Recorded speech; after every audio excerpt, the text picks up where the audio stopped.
OPD मध्ये असताना माझ्याकडे एक पेशंट आलेला. वय त्याचं 25 वर्ष होतं. आल्यानंतर तो रडायलाच लागला. का विचारलं तर पेशंटला त्वचेचा आजार होता. त्याने पूर्ण शर्ट, फुलबाईचे शर्ट घालून आलेला होता. नंतर जेव्हा मी पूर्ण परीक्षण केलं तर पूर्ण अंगाला सोरायसिस होता. पेशंट रडणं थांबवतच नव्हता. मॅडम मला बरं नाही वाटणार, माझं लग्न पण नाही होणार, माझं पुढचं आयुष्य कसं होणार, त्याचा पूर्ण आत्मविश्वास गेलेला होता.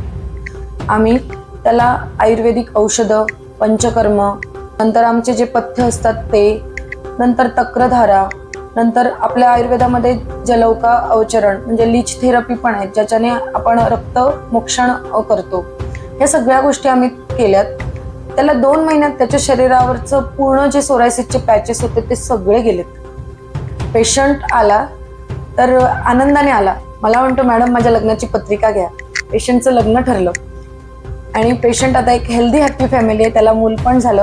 हीच खरी आमची आयुर्वेदाची अचिव्हमेंट आहे. आयुर्वेदाने आम्ही त्वचारोग नाही, आम्ही त्याला एक नवीन आयुष्य दिलं.